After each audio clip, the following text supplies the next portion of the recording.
Hi everyone, this is Meerab Zeeshan. Viewers, अक्सर हम बात करते हैं कि विराट कोहली एक बहुत बड़ा प्लेयर है और एशिया में तो इस बारे में बहुत बात होती है। लेकिन एक बहुत ही अच्छा जेस्चर महसूस होता है जब हम बात करते हैं कि एशिया से बाहर भी कोई इस चीज को माने और इस चीज की तारीफ करे। मुझे अफसोस होता है कि पाकिस्तान से अभी तक कोई ऐसा प्लेयर बना नहीं है। अगर हम पास्ट की बात करते हैं तो हमारे पास बहुत सारे प्लेयर्स थे। ग्रेट इमरान खान, वसीम अकरम, मतलब बहुत सारे प्लेयर्स थे जिनका दुनिया भर में नाम था। लेकिन आज हम इस चीज में कहीं ना कहीं लैक करते हैं। लेकिन विराट कोहली का दुनिया भर में नाम है और मुझे ये देखकर बहुत मतलब मैं हैरान हुई कि स्टीव स्मिथ बात कर रहे थे इस बारे में। उन्होंने कहा, उनसे पूछा गया कि इंडियन प्लेयर्स में से आपको क्या लगता है कि कोई ऐसा प्लेयर जो ऑस्ट्रेलियन लगता हो आपको।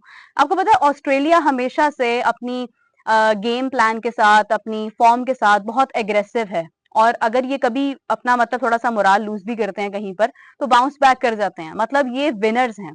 कोई कंपैरिजन नहीं बनता है कि आप ऑस्ट्रेलिया के बारे में कहो कि यार ऑस्ट्रेलिया है तो इसको हम आसानी से हरा लेंगे। मतलब ऑस्ट्रेलिया हमेशा आपके लिए एक टफ ओपोनेंट होता है। तो ऑस्ट्रेलिया किसको मुश्किल समझता है, ये एक बहुत ही यानी इंटरेस्टिंग फैक्टर है। तो स्टीव स्मिथ से जब पूछा गया तो उन्होंने कहा कि विराट कोहली मुझे ऑस्ट्रेलियन लगते हैं। मतलब विराट कोहली जिस तरह से उनके एक्शंस और उनका चीजों को हैंडल करने का अंदाज, चैलेंजेस को हैंडल करने का अंदाज जो है वो बहुत हद तक ऑस्ट्रेलियन है। यू नो वट, एक ऐसा प्लेयर जिसका दुनिया भर में नाम है, विराट कोहली, जो कि अपनी फॉर्म की वजह से, अपनी फिटनेस की वजह से पहचाने जाते हैं, अपनी बात की वजह से पहचाने जाते हैं, डिसीजंस की वजह से। और उन पर एक टाइम ऐसा आया जो कि टफ टाइम था, उसके बावजूद जिस तरह से उन्होंने कम बैक किया, तो ही मेड हिमसेल्फ। सिर्फ ये नहीं है कि उन्होंने कोई रिकॉर्ड्स तोड़े हैं, उन्होंने सचिन तेंदुलकर का रिकॉर्ड तोड़ दिया। It's not about that. वो बीइंग अ प्लेयर, एक टीम के अंदर भी उसका होना जो है वो हमेशा से एक टीम को बहुत हद तक सपोर्टेड रखता है। हालांकि विराट कोहली खुद कहीं पर रन्स कर रहे हो ना कर रहे हो, अब जाके तो इस बात से फर्क ही नहीं पड़ता। मतलब फर्क ये पड़ता है कि बस विराट कोहली है टीम के अंदर।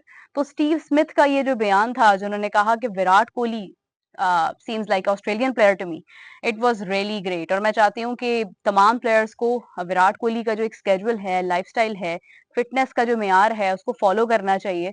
क्योंकि हम हर किसी से सीखते हैं और सीखना चाहिए। You are never perfect. खैर, ये तो था एक बहुत ही पॉजिटिव पॉइंट। मैंने सोचा कि एक पॉजिटिव चीज से जो है वो वीडियो का आगाज करती हूँ। इसके साथ हम बात करते हैं चैंपियंस ट्रॉफी की। आपने देखा कि चैंपियंस ट्रॉफी के हवाले से काफी बातें हो रही हैं कि आईसीसी ने कोई फिक्स टाइम दिया है, आईसीसी आज आ रहा है, कल आ रहा है।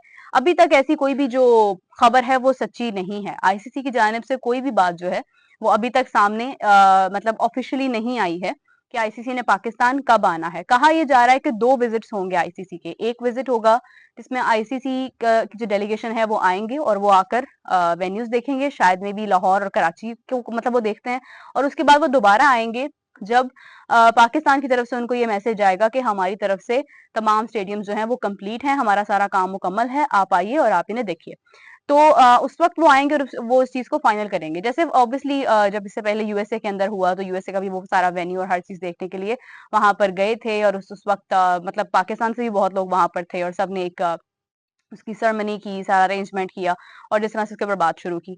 तो यही अभी तक की अपडेट है कि आईसीसी की जानिब से कोई खास, कोई हतमी फैसला नहीं आया कि वो कब आ रहे हैं। जो भी खबर जा रही है कि प्रोबेबली दिसंबर के अंदर, क्योंकि जेशा उस वक्त तक चेयरमैन हो जाएंगे और उसके बाद आईसीसी शायद सोचे कि हमने अब जाना है और अब काफी हद तक वक्त करीब भी है और पाकिस्तान के स्टेडियम्स का जो काम है वो भी किसी हद तक अगर मुकम्मल हो गया हुआ तो उस वक्त उनका आना जो है वो हमारे लिए पॉजिटिव होगा। लेकिन अगर स्टेडियम्स का काम पूरा नहीं होता, स्टेडियम्स इसी तरह से मुरम्मत का शिकार रहते हैं, तो फिर जनाब सूरत हाल मुश्किल हो सकती है, कुछ भी हो सकता है। लेकिन अभी तक की कोई ऐसी अपडेट नहीं है कि आईसीसी पाकिस्तान से कहीं और शिफ्ट हो रही है।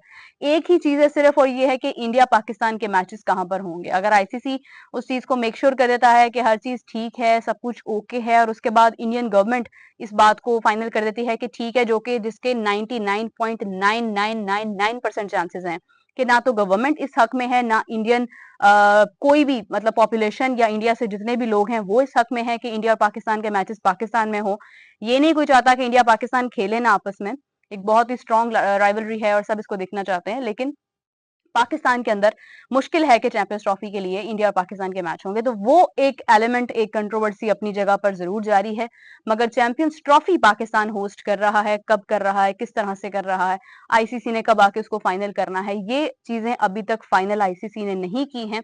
अभी इसके हवाले से मजीद अपडेट कुछ ही देर के अंदर, जब जैसे ही कुछ दिनों के बाद सामने आएगी तो फिर मैं आपके साथ उसको शेयर करूंगी। अब आ जाते हैं इंडिया जो 1 साल गुजर गया 2023 के वर्ल्ड कप को, उसके रेवेन्यू की तरफ। बहुत सारी खबरें कल से चल रही हैं कि इंडिया को एक बहुत बड़ा रेवेन्यू मिला है, मतलब इतना बड़ा रेवेन्यू मिला है कि अगर पाकिस्तान में हुआ होता तो शायद आईएमएफ का सारा कर्जा माफ हो जाता यहाँ पर। मतलब 11 करोड़ 11,637 करोड़, शायद फिगर ऊपर नीचे कुछ गलत हो जाए, लेकिन 11,637 करोड़ रुपया इंडियन रुपीज में, जो कि पाकिस्तान का आप इसे 3 गुना ज्यादा लगा लें कि वो बनता है जो उनको एक 2023 का वर्ल्ड कप वनडे करवाने के बाद उनको रेवेन्यू आया है। और रेवेन्यू किस तरह से जनरेट होता है आप सबको पता ही है। इसकी ब्रॉडकास्टिंग जो है वो ज्यादा, इसको आपको फायदा वहां से होता है। गेट मनी बहुत ज्यादा नहीं होती है, जबकि गेट मनी अपनी जगह पर इंपॉर्टेंट है, मगर जो आपको ज्यादा फायदा होता है वो आपको ब्रॉडकास्टिंग की तरफ से होता है दुनिया भर से। और आप देखेंगे एक कमाल का रेवेन्यू है, कितना बड़ा रेवेन्यू उनको आया है कि मतलब मेरा नहीं ख्याल है कि यूएसए ने जब होस्ट करवाया था उनको इस तरह का शायद कोई रेवेन्यू आया होगा। अभी तक मुझे उसकी डिटेल पता नहीं है, अगर किसी को पता है तो वो जरूर कमेंट्स में बताए। लेकिन ये कि इंडिया को एक बहुत बड़ा रेवेन्यू आया, और कहा जा रहा है कि पाकिस्तान में अगर चैंपियंस ट्रॉफी होती है तो पाकिस्तान को भी शायद इतना बड़ा रेवेन्यू आया। अब इस बारे में मैं कुछ कह नहीं सकती हूँ कि क्या होता है, क्योंकि पाकिस्तान को अगर इतना रेवेन्यू आ भी जाता है तो पाकिस्तान के लिए वो कम ही होगा, क्योंकि इंडियन करेंसी पाकिस्तान से 3 गुना ज्यादा है, और वहां पर आने वाला रेवेन्यू जो है वो पाकिस्तान में फिर भी 3 गुना ज्यादा है। तो पाकिस्तान को अगर इतना रेवेन्यू आ भी जाता है, जो कि मुश्किल बात है, मुझे लग नहीं रहा है कि चैंपियंस ट्रॉफी के जो सूरत हाल है उसके बाद इतना ज्यादा रेवेन्यू पाकिस्तान को आ सकता है, क्योंकि इसमें और भी बहुत सारी चीजें आ जाती हैं। लेकिन ये कि अगर आ भी जाता है तो उसकी वैल्यू उतनी नहीं होगी जितनी वैल्यू जो है वो इंडियन करेंसी, जो कि 3 गुना पाकिस्तान करेंसी से ज्यादा है, उसको बीट कर सके। तो बहुत ही एक समझ लें कि एक इंटरेस्टिंग फैक्ट था कि एक 2023 का एक इवेंट जो इंडिया फाइनल में जाने के बाद भी हार गया, ऑस्ट्रेलिया ने उस वक्त हराया, और इसके उसके बावजूद इंडिया फिर भी जीत ही गया, क्योंकि जो रेवेन्यू आपको आया है वो भाई बहुत बड़ा है। तो समटाइम्स ये कि हाँ, it was a loss for cricket, but it was a profit enough for your revenue, अगर हम देखते हैं तो। और उसके बाद फाइनली फिर 2024 का जो T20 फॉर्मेट था वो इंडिया जीत गया, तो एक तरह से आपके कंट्री में वर्ल्ड कप भी आ गया और आपको रेवेन्यू भी इतना बड़ा आ गया। तो एक बहुत ही मजे की ये चीज थी, और इस हवाले से काफी सारी बातें मेरे माइंड में है, लेकिन अभी मेरे पास वक्त कम है, तो मैं आपको दोबारा ज्वाइन करूंगी कुछ ही देर बाद। तब तक के लिए मुझे इजाजत दीजिए, बाय।